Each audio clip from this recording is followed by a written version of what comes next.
Yo es que escucho eso de que lo del delito de prevaricación es muy difícil de probar y digo, pues no es tampoco muy tranquilizador, ¿no?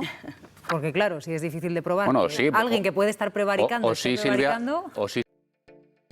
De esta manera, la presentadora Silvia Inchaurrondo lanzaba esta pregunta al aire, tras su entrevista al magistrado Joaquín Bosch en su programa. Haciéndose eco de la petición por parte de la Fiscalía de admitir a trámite la querella por prevaricación del presidente Pedro Sánchez contra el juez Peinado, Silvia Inchaurrondo ha aprovechado la presencia del magistrado para probar lo complicado que es acusar a un juez, tal como han recalcado algunos de sus tertulianos. Vamos a acercarnos a otro punto por otro asunto. La Fiscalía de Madrid está a favor de admitir a trámite la querella de Sánchez contra el juez Peinado. Cree que no puede descartarse que prevaricase cuando ordenó citar como testigo al presidente del Gobierno. Irma. Sí, el escrito lo firma la fiscal superior de Madrid, Almudena Lastra, y en él expone que Peinado pudo prevaricar al ordenar esa diligencia porque no la motivó, no hay fundamentación jurídica, no dijo en qué se basaba para dictarla ni por qué era útil. Y además dice la fiscal en ese escrito que al hablar del delito de tráfico de influencias en cadena introdujo una sombra de sospecha sobre la actuación de Sánchez porque tampoco lo motivó. Este escrito que se ha presentado ante el TSJ de Madrid, en cualquier caso no es vinculante, y la decisión final la va a tomar el propio TSJ. Vamos a completar esta información con Joaquín Bosch, magistrado, portavoz territorial de Juezas y Jueces para la Democracia. Joaquín, buen día. Hola, ¿qué tal? Buen día. Bueno, como decía Irma, este es el informe que presenta ahora la Fiscalía, es su posición, pero no es la decisión definitiva que va a tomar en su momento el tribunal.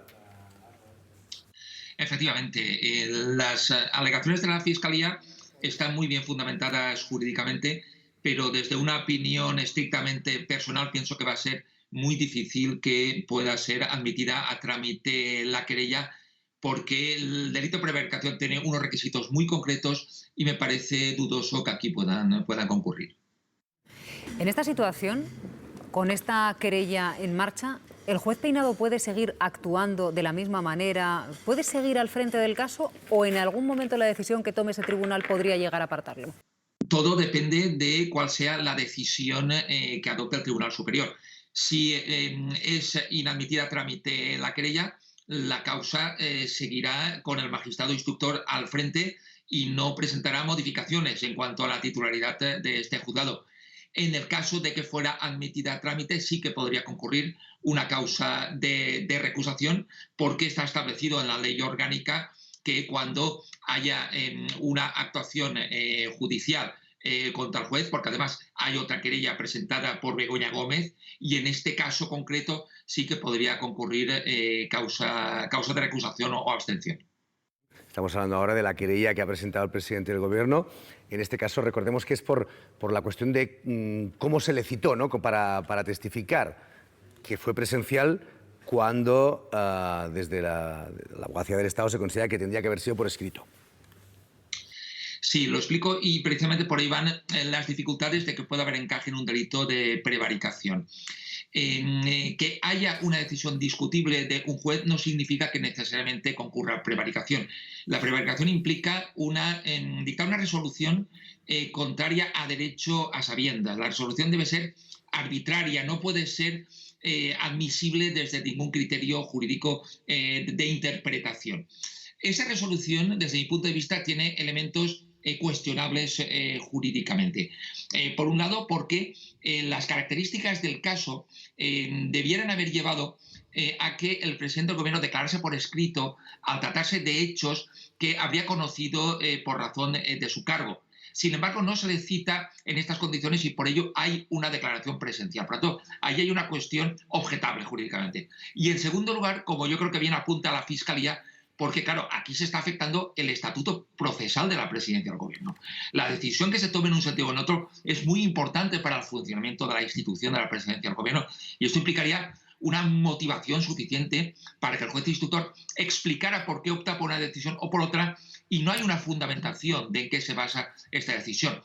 Al mismo tiempo, aunque sea discutible, esto no significa que el juez instructor no pueda pensar, no pueda partir de la hipótesis de que puede conocer hechos en función de su vida privada, en este caso Pedro Sánchez. Y por eso digo, como es opinable la decisión, no me parece que concurran los requisitos de una decisión radicalmente arbitraria y contraria a derecho. Una duda que me asalta ahora mismo, Joaquín. ¿Un juez puede moverse por criterios personales determinados sin necesidad de que esté prevaricando o que la ley lo reconozca como prevaricador? Si los criterios fueran estrictamente personales y al margen del ordenamiento jurídico, concurriría un delito de prevaricación, porque desde la Constitución hasta todas las leyes indican pues, que los jueces estamos obligados a aplicar la ley y el ordenamiento jurídico. No podemos guiarnos por criterios puramente personales. Al mismo tiempo, las leyes no acotan absolutamente y de manera automática todas las decisiones de un juez. A menudo hay una margen de interpretación. Por ejemplo, en este caso, había como una situación dilemática. Se podía emplazar al presidente para que declarase por escrito o personarse en su despacho oficial. Ahí hay un margen de interpretación jurídica. Si existe de verdad esa posibilidad jurídica de optar por una decisión o por otra, en este caso ya hay una decisión que no es absolutamente personal. Y podría un ejemplo para que se entienda. El típico delito de prevaricación es la alcaldada, digamos. La decisión del alcalde que sin ningún amparo en las normas decide, por ejemplo, derribar la casa de un vecino, por decir algo, ¿no? Sin ningún amparo en el ordenamiento jurídico. Es una decisión estrictamente personal, al margen de las leyes, porque le da la gana al alcalde. En el ámbito judicial pasa un poco lo mismo. La prevaricación debe implicar una decisión que sea exclusivamente personal y sin el menor amparo en el ordenamiento. Bueno, en el caso del juez Peinado y concretamente de su decisión de montar en la Moncloa, bueno, grabar allí, que fuera en persona, que quedara un registro que luego se pasó a las partes. Yo lo que veo es lo que me falta a mí es la justificación, porque cuando ¿a quién pregunto? ¿A Pedro Sánchez marido, en cuyo caso tenía derecho a no declarar contra su propia mujer? ¿A Pedro Sánchez presidente, que entonces tenía derecho, o lo habitual en estos casos es que no se vaya allí a la Moncloa y se grabe, con el riesgo para que luego eso se filtre, ¿no? Y el riesgo reputacional también, ¿no? Bueno, al final es una alta autoridad del Estado, el presidente de gobierno, ¿no? Al margen del debate jurídico, ¿no? Que si es prevaricación o no es prevaricación, que eso lo decidirán técnicamente y jurídicamente los operadores que manejan ese tema, yo veo bastante evidente que el juez Peinado tenía la intención, desde luego, de ir allí, y le dio igual que pudieran no ir, ¿no? O que el presidente lo pudiera hacer por escrito, era una posibilidad, pero el juez Peinado insistió muy mucho en que fuera de esa manera. Me gustaría saber qué justifica eso, qué aporta eso a una declaración, en este caso, del presidente de gobierno, y por qué tenía que ser así, ¿no? Cuando habitualmente, y la ley ampara, que sea de otra manera. A mí lo que me falta, donde hay un agujero negro, es cuál es la motivación para perjudicar, en este caso, al testigo, y al presidente de gobierno, que podía perfectamente haberlo hecho, como se ha hecho otras veces, por otro sistema. ¿Por qué? Esa es la pregunta que queda en el aire.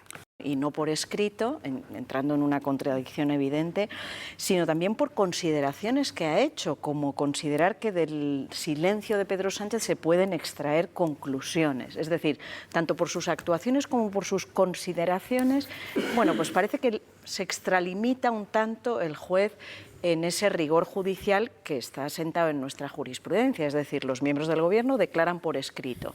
¿Por qué va a tomar declaración a Pedro Sánchez? Porque es el esposo de Begoña Gómez, a quien está investigando por supuesto tráfico de influencias porque es mujer del presidente.